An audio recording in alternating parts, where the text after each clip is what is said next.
Welcome to the PitchVision Academy Cricket Show, your guide to a better cricket for a little while. We're going to just chat about the game, whether it's playing it or coaching it. We don't mind. We're just going to get into the cricket for a little while. Who are we? Well, my name is David Hinchliffe. I look after things here. And helping me to help you are two very fine cricket coaches. The first is the Director of Cricket at Millfield School. It's Mark Garaway. Hello, Gareth. How's it going? I'm very well, actually. I've just been sent through a picture of me from a long time ago, which just made me chuckle. Lovely. Glad hair. But, I was going to say, how much all hair? Good. Lots more than present, that is for sure. A thick mane. Yes. I was noted for it back in the day, but not so much nowadays. Secondly, it's a man with what can only be described as a lustrous head of hair. It's the head of cricket performance at Portsmouth Grammar School, Sam Lavery. Hello, Lavers. Well, it's the first day back at school with everyone here, so it's nice to hear from anyone else, I think, really, rather than the 1,500 children who've just returned. Oh, chaos ensues. I'm absolutely sure of that.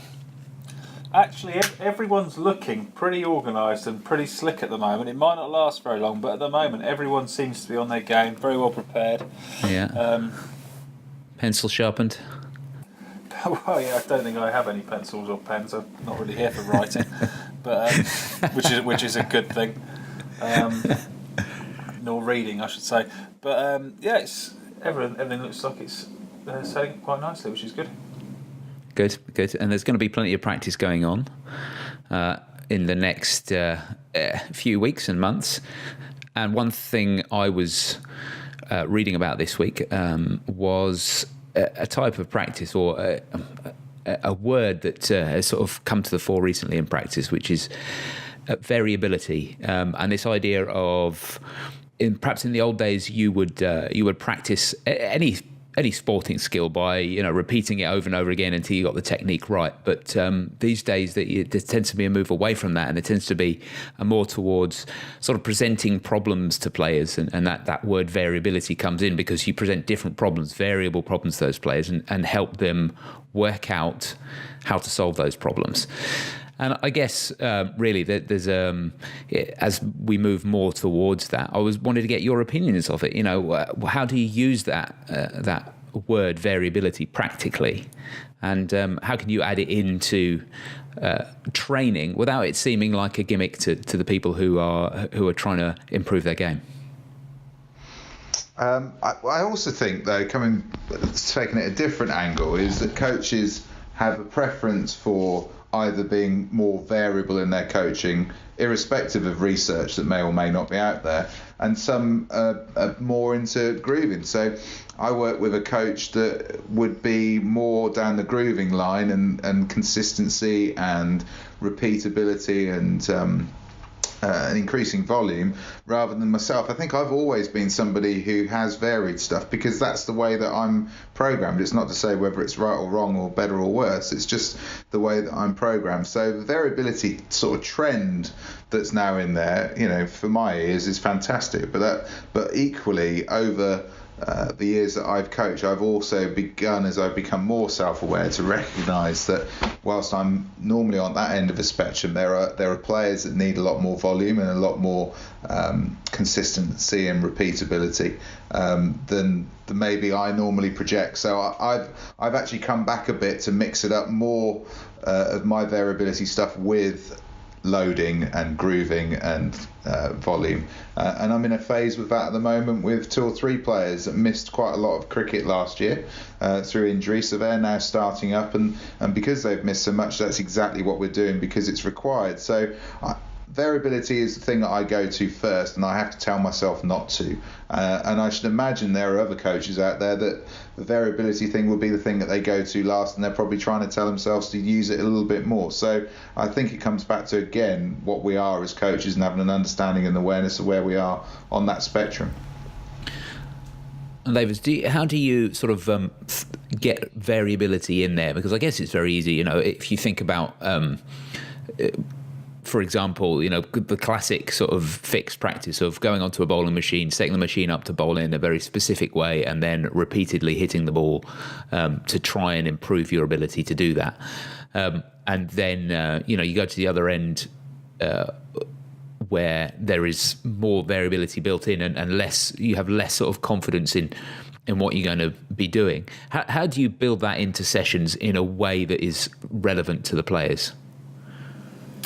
It's a good question. It's first of all, you've got to think about the time you've got available and the number of weeks or number of sessions or whatever you're working to, and I guess you're then going to divide it up into what time needs to be spent on what discipline, and then within those disciplines, how much needs to be that repetitive practice where it's grooving over and over again, and how much do you want to dedicate to something else, and also what kind of cricketers have you got, so who responds best to what kind of practice. I can think of two brothers at our school in particular who instinctively they will always go for that grooving over and over again, hitting balls, then they'll move on to another shot, hit balls, and then maybe they'll tie it together with some net practice or some sidearm practice or whatever it is at the end, which has that variability in it. But for their own development, maybe it would be better to try and take them away from that comfort zone of that repetitive practice and get them into another situation where there is the variability. So for me, I'm usually trying to go half and half in that half the sessions are going to have an amount of variability in there, and it's going to be almost an element of surprise. So what sort of the session we did last year was batsmen got to face 20 or 30 balls on the bowling machine practicing a pull shot.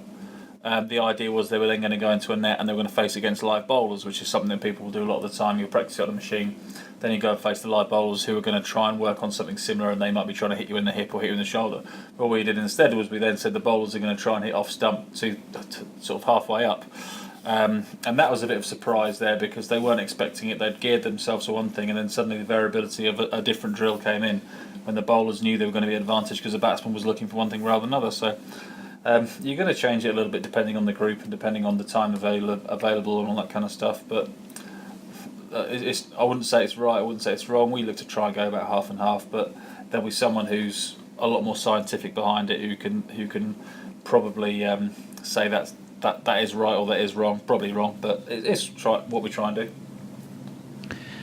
I've been looking at the science, and there's a lot when it comes to the sort of science of these kind of things. There's a lot of sort of understanding terms and getting into different models and things like that, which are, it's interesting to find out about. But when you are, having to plan a coaching session, you haven't necessarily got time to think about those detailed and complicated pieces of research. You just want to help someone improve their game of cricket. So often it's just experimenting, isn't it? And you say to yourself, like, we'll try this with this person and see how they respond to it and see if they get the idea of it and see if it helps them. And it might be that these things take a while to click in.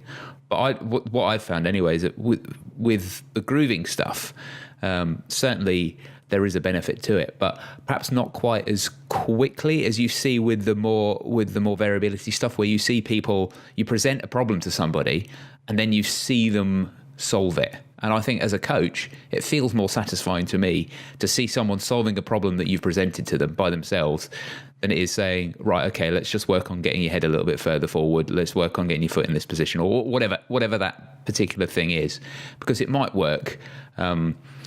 And it might work over a longer period of time, but often it takes a long time to see any results from that. And often, everyone knows the frustration of you spend ages working on something technical with somebody, and then the minute they go into a game, they just forget about it and just do what they were doing in the first place anyway. And you don't necessarily see that when you see people solving problems, because once they've sort of worked out how to solve a problem, they continue to do that. And I think they find it easy to connect to that when they're trying to just play into a match context, and that's one of the reasons why having a variable approach to your coaching tends to get better results in the real world, which is out in the middle, isn't it?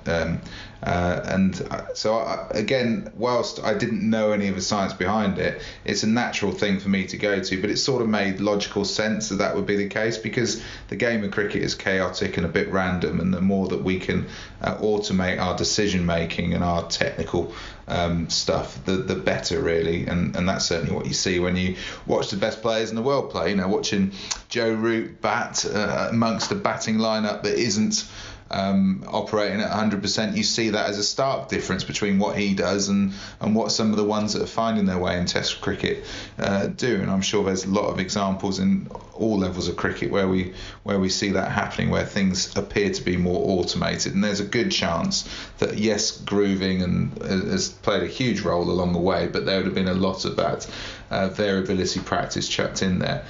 Certainly for me, the more you can get into your sessions, and I'm with you, David, it's not an easy one to plan for, but I think having the understanding of variability training and what that means to a coach and what that could mean in a session then allows us to just pick and choose our moment where we do introduce something. And sometimes that can be really spontaneous. You could get that idea off of the player. You could just picture something in your head that might work given what's happened in the previous 10 balls in a net.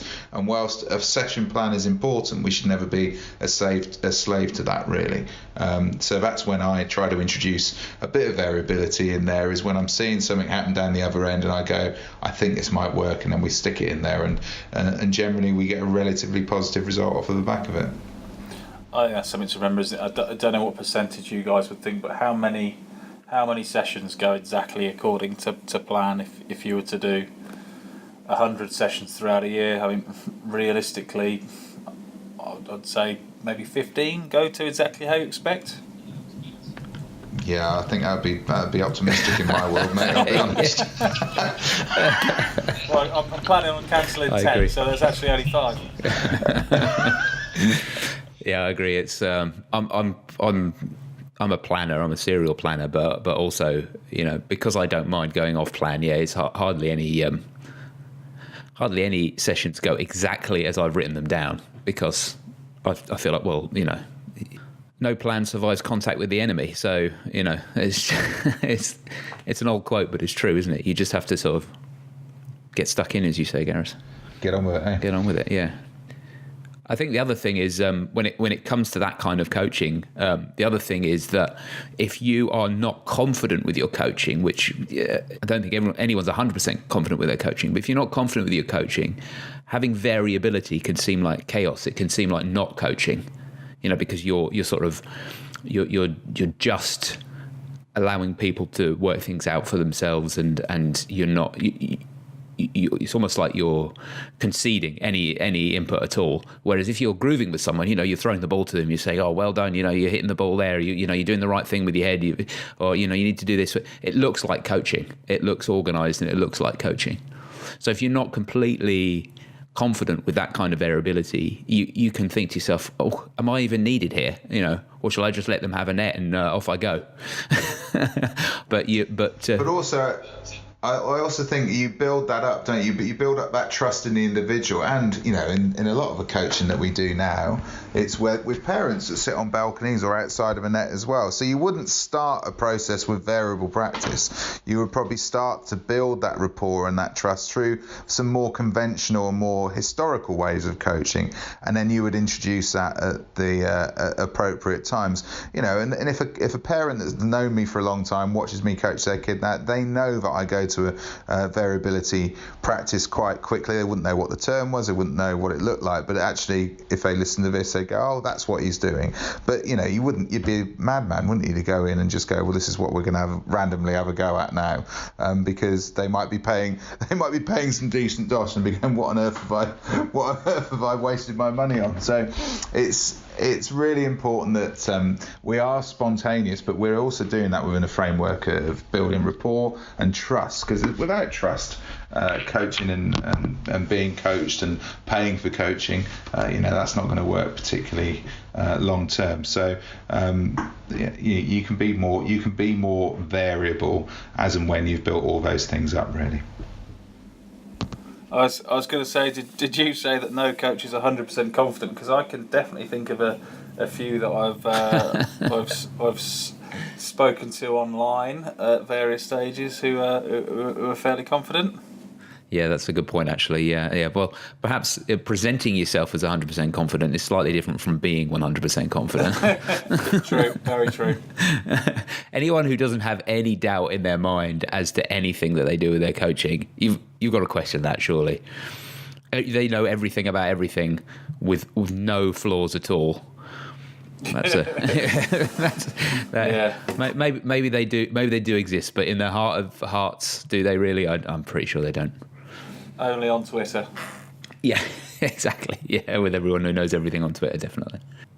Let's answer some questions now that have been sent in by listeners to the show. The way this works is that the questions are sent in via email or Facebook or many other ways, and we do our best to answer them, and then we pick a best question, which wins a prize of an online coaching course from PitchVision Academy at pitchvision.com. And you can send in questions to us for future shows by emailing coach@pitchvision.com, and we'll tell you about social media ways of getting in touch with us towards the end of the show. And the first person who's done that this week is Yanath. And Yanath says, I'm a left arm medium fast bowler and I run in with a short run up, about 15 yards. When I approach the crease and land my front foot on the crease, I seem to stop abruptly to deliver the ball and have no momentum after releasing the ball. My peers say that I almost stop and it doesn't look natural. But I feel like if I don't stop, then I don't transfer all the momentum into the ball. I tried to change the way I get through the crease, but I feel like I'm not transferring all the momentum into the ball. I don't understand how a bowler with an orthodox action feels the impact on the front foot at the point of release. Can you shed some light on this? I think this is a great question, and thanks very much for the detail of what you go through, and also for sort of contrasting that detail with what other people do and what other people talk to you about. I think it shows that you've got somebody here who's got a good understanding of his body, and I'm sensing, because injury hasn't been mentioned in the question at all, is that despite the fact that you seem to stop at the crease and put all your energy into the ball, that you haven't picked up any major injuries. That's all I can go on from the question, because normally if there's been an injury associated, it will be included within the question. So I'm going to make that assumption, rightly or wrongly, I'm going to make that assumption that you haven't had injury challenges.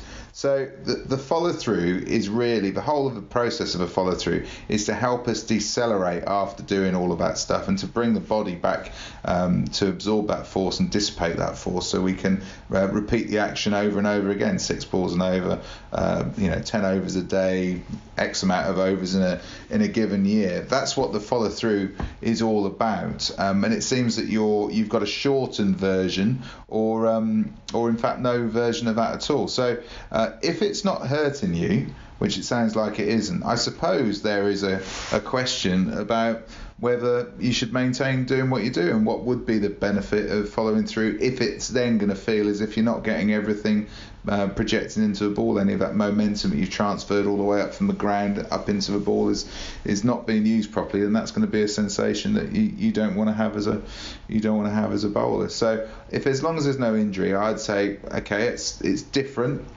And my next question would be, what's your run-up pace like? Because I've yet to see anybody, as you've said here, run up fast, bowl with pace and great energy where all of the momentum is being put into the back of a cricket ball, and then be able to stop. Because the follow-through should be a natural thing rather than the forced thing. It's about bringing our body back to a position of rest, so we can repeat that on a regular basis. So I'd be fascinated to know what your run-up speed's like, or maybe to see a video of your run-up going into your bowling action, because it could be that you're not running up fast enough. And if you could run up faster, allied with this ability to stop at the crease and put all that energy into the back of the crease ball, we could be talking about sparks coming off of it if we can add that little bit of extra momentum allied to the mass and the good stuff that's in your bowling action, which would then incur a follow through because your body would have to. So those are my 2 points. One, if it's injury free and you're bowling absolute rockets, then maybe explore keeping doing that. But my question would be, are you running in fast enough? Because there could be more in the tank. Stop is an interesting word, isn't it, Lavers? Because if we're talking about fast bowling, then you do want to kind of use your front leg as a way of putting on the brakes to allow the energy to go up through your body, so you can get it up into the ball. So you do want to, in a way, you do want to stop, but you don't want to stop at the crease. You want to stop, get the energy into the ball, and then keep going with the momentum. So I'm wondering if there's something there. Maybe perhaps jumping high instead of long. That would be the avenue I would go down. I'd be looking at how he's carrying his momentum into that front foot contact, and obviously a big part of that is the run up. And he suggested his run up is a little bit shorter than others. He feels, so maybe he's not quite as quick in that run up. But also, what does the jump do when he gets there? Does he then jump vertically, or is he jumping forwards? And you'd imagine that with the immediate stop he's got, he's probably not running enormously fast and then possibly jumping up and leaning back a little bit, and from there he's not actually going forward. So when he is delivering the ball, it's probably all shoulder and a bit of body, but largely arm speed rather than everything working together. That's just a guess, but I'd certainly be looking at that jump and trying to think about, is the jump doing what I want it to do? Is it continuing the transfer of momentum from my run up into my delivery? So definitely have a look at that. You're absolutely right about the front leg as well, I suppose, because you're looking for that to be the blocker that then transfers the weight up that kinetic chain. But if you're running in quickly, there's a lot more going on than that front leg. Your front leg doesn't stop you up the whole body because the hips have already rotated, so your right leg's coming through. Your right side will be coming through to deliver the ball. So if all those other things are going forwards, there is going to be a forward momentum after the landing of that front foot, which should carry forwards, which again suggests maybe we're working in a more of a vertical up and down motion rather than a forwards backwards one. The other thing you mentioned in there was that you don't feel like you transfer momentum into the ball. I'd keep hold of that idea of what one feels like and what the other feels like, but I'd also try and do a little bit of testing and get a bit of feedback from elsewhere, or get some clear data on that.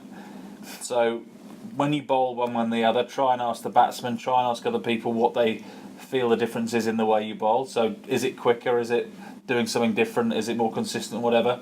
Ask yourself, ask the people around you, and also, if possible, see if you can get a speed gun on it, and is there any difference in what you're churning out? Are you adding 2, 3, 4 miles an hour by doing one or the other? It might be that one way you are and the other way you aren't, or the opposite way around. So try and get a little bit more concrete evidence that you can build upon that feel that you have, because it might be you feel one thing, you feel like you're bowling not quite so fast, but in reality it's actually coming out a little bit quicker, or vice versa.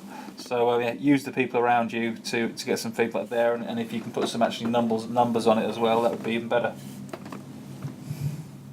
Is there possibly a case for some kind of an intervention here with a band, maybe sort of to pull him through more, to sort of encourage that feeling of going through the action rather than stopping when you get to the crease? Maybe sort of resistant band or something from the front, rather than, I know it's often done at the back, isn't it? But perhaps from the front to pull it through, something like that. What I'm actually thinking, I'm trying to think of people I've seen who are similar, and then obviously not stopping immediately, but the front foot does provide a good block for that initial momentum. The bits that follow after that are usually the following rotation that brings the other side of the body through, which then continues you going forwards, and then your body manages that and you'll follow through. So one person I've worked with before who had an action where they stopped fairly abruptly. Didn't actually have much body rotation, so they were all arm speed. So their front arm, instead of coming back past their left thigh, left hip, actually folded across their body towards their right hip, and because of that, and it didn't have any pulling motion, there was very little rotation, and because of that, very little momentum going forwards after that front foot block. So you might find that your front arm isn't entirely dedicated to that kind of push-pull movement that we try and associate with speed development these days, and you might find it's folding across your body, and because of that, there isn't a lot of momentum being generated by that body rotation afterwards. There could be a number of different issues. It's a really interesting one, actually. It'd be nice to see a video of it and see what you're actually doing and see if there are any changes. But look, go back to the first comment from Garaz, really. If what you're doing isn't hurting you and you're getting the desired outcome that you're happy with, don't be desperate to make changes just for the sake of it because other people are saying that what you do looks a little bit odd. If it's working really well, then stick with it, and don't be too tempted to rush in and reinvent the wheel when what you've got is working pretty well. Next question is from Lalet, and Lalet says, do you have any tactical tips for left arm spinners in a pressure situation when the batsman is batting well? Well, it's you're at a good advantage there because largely the left arm spinner is a fantastic addition to have in your side at any level, really. So having that ability to turn the ball away from the bat and being the control ideally of a finger spinner does put you in a really strong position. I usually find that when we're in these kind of questions, it's how well do you manage your field with what you're trying to do. So if you're trying to put the ball in a particular area and trying to create a certain shot, how well does your field match up to that? And also, how aware are you of the things that may go wrong? So whether it's over pitching or dragging short or getting a little bit wider or getting a bit straight or wherever it might be, how well is that also backed up by the field you've got? So initially I've been making sure that I've got a clear plan of this is where I want to hit him. I'm comfortable I can put a ball into this area and I can create this, and I don't give an easy option after that. And if there is something that I do get wrong along the way, I've also got someone posted that can manage that if I do make a mistake. So that would be my first port of call for that. Obviously other things are going to come into it, like the surface, like the particular match situation you're talking about, and whether it's left hand, right hand, which can have a big impact on the spinners who are either turning the ball in or turning the ball away. But I'd certainly start by having a real firm grip on what I'm trying to get the batsman to do and how I'm setting my field up. I think a lot of it this is where I think for spinners, this is where the rubber hits the road, doesn't it? Because you have the potential to get a lot of tap if a batsman is in and has decided to go after you. So that's where I think the spinner has to be the most brave type of cricketer, because in terms of your bowling analysis, this is the time when you really have to sort of steel yourself and have a plan and be confident in your ability to execute that plan, even if a guy's bombing you from the other end. I don't know what you think, Garaz, but I feel like a lot of times like this, it's having whatever your tactics are don't matter so much. It's more to do with how confident you are in putting them into action. Yeah, and really, and I always say it, but really give it a go and back yourself to give it a go. And you could still get whacked out of the park, or somebody could play really well against you, but you be brave enough. Because often that is the best way as a spinner. And if you think about the risk associated with that from a batting point of view, you've only got to make a slight mistake. And I think I heard, because I had to go off very briefly, but I think I heard Sam talking about the field being really important. And somebody like Mushtaq Ahmed, when he was getting whacked, he always used to say to the England bowlers, lots of Graham Swan and Dil Rashid and Monty Panesar, but the first thing you change is the field. You keep bowling exactly the same way, but you adjust the field. And then the next thing that you change is possibly angle. So you might bowl from different parts of the crease, whether it be close into, out, or whatever, just to change that a little bit. And then you've got the option of going around the wicket potentially and changing that angle again, which normally would then change the field a little bit more. But the starting point is don't change what you do. Back yourself to deliver what you're doing, and then change your field first before you then go to try to bowl like somebody else or trying to bowl at plan C or plan D. Stick to your own plan of what you're trying to deliver, but just shift fielders around. And I thought that was one of the best bits of very simple advice to give to a cricketer, particularly when you're facing against really good batters, because often what they're looking for you to do is to go off your original plan of what you're trying to bowl. And if they do that, if you make you do that, then they've won really at that point. So be brave. And it's not easy, is it, when you can't knock somebody's head off, to be brave. But the best ones do. I think somebody like world cricket at the moment, so you've got Adil Rashid that rarely, if ever, gets a gig in Test match cricket, yet is England's most vital bowler in one-day cricket. And why is that? It's because the batters are always looking to take that risk, and that's where he comes into play. And if he wasn't brave, and if he tried to become a defensive bowler within that England setup, then he probably wouldn't get a game at all. But because he runs up and he bowls his normal deliveries to relatively defensive fields, and people make mistakes, he's the most exciting bowler that they've got in their lineup. Yeah, it is a mindset thing in many ways, of thinking to yourself, good, I want someone to come after me, because that's giving me a chance to get them out. Because if they attack me, I've got more chance of getting them out than if they don't attack me. So the really good spinners. I remember a story about, I don't know how true this is, but I suspect it might be. Bish and Bedi used to applaud when someone came down the wicket and hit him over his head for a boundary, because he'd think, "Oh, I've got this is my plan coming into action, and I'm prepared to give up a couple of boundaries to get your wicket. So you keep doing it, mate, because I'm going to get you in the end." And I think if you can go in with that mindset, then that's 3/4 of the tactics that you need, is and the rest kind of works itself out, and you can get into field settings and things, but there's so many variables there, we can't really talk about it. But to go in with that mindset of going, how am I going to get this guy out? If he's going to attack me, I'm going to make sure that I've got a fielder in the right place for when he gets it wrong, and away you go. It's a really interesting one, that, because Barry Richards, who was a fantastic batter for South Africa, didn't play many games because they were banned from international cricket at that time, but was exceptional and broke all records for Hampshire. Whenever he played a spinner, he'd look to hit them back over their head as quickly as he possibly could in their first or second over. As soon as the opportunity came, hit it back down the ground over their head, he would do, because he reckoned that at least 70% of those bowlers would then change the way that they bowled.